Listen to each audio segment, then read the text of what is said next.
बिस्मिल्लाहिर्रहमानिर्रहीम।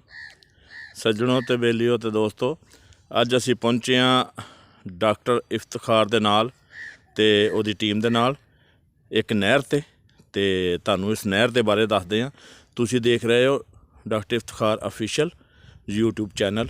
सज्जणों ते बेलियो, इनू आ जिहड़ा लाल जिहा बटन नपदा ना, इनू टपदा, इनू नप के तो सबसक्राइब भी कर दिओ ते इनू लाइक भी करो तुहाडे वास्ते। अच्छा डॉक्टर साहब, ये जिहड़ी नहर आ ना, इनू कहंदे डेजर्ट ब्रांच। ये बड़ी दूरों शुरू हो के ते अज दसांगे कित्थों शुरू हुंदी ते कित्थे ख़त्म हुंदी। यह डेजर्ट नहर जिहड़ी आ ना जी, इनू बहावल कनाल भी कहंदे ने ते नहर नूं इंग्लिश च कनाल ही कहंदे ने। ठीक है जी।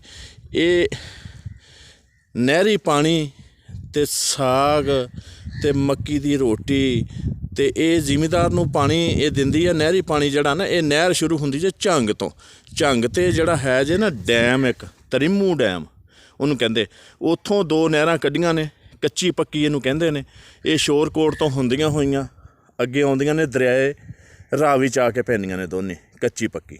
रावी दे विच पा के ते हैड सदनाई उन्होंने कहंदे ने। हैड सदनाई तो दोबारा कढ छड़ियां ते दोबारा कढ के कच्ची पक्की ते एक चली गई मुल्तान नूं ते दूसरी आ गई बहावलपुर नूं।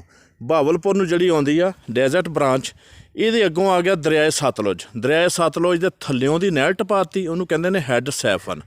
हैड सैफन तो थल्लियों नहर टपा के उतों दी दरिया चलदा। वो भी एक देखण वाली चीज़ आ। इंशाअल्लाह अगले व्लॉग च तुहानूं उत्थे भी लैके चलांगे। तो ये उत्थों चलदी आ, उत्थों चल के तो फिर थल्लियों की कढ के अगे आउंदी आ।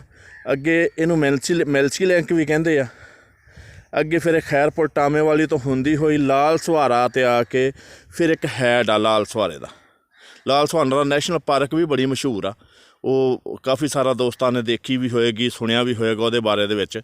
ते उत्थों आके फिर एक बन जांदी आ बहावल कनाल ते एक डेजर्ट ब्रांच। दो ब्रांचां बन जांदियां ते एक छोटा जिहा विचों मैंटर निकलदा, उहनूं डिस्ट्री कहंदे ने। ठीक है जी, डिस्ट्रीब्यूटर।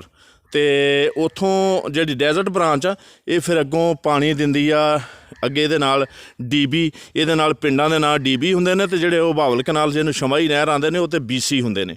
ये फिर डेरा नवाब तक जांदी आ। डेरा नवाब अहमदपुर शर्किया ते जाके इहदा एंड हुंदा। इहदे विचों मुख्तलिफ मैंडर निकलदे ने, उन्होंने रजवाए कहंदे ने।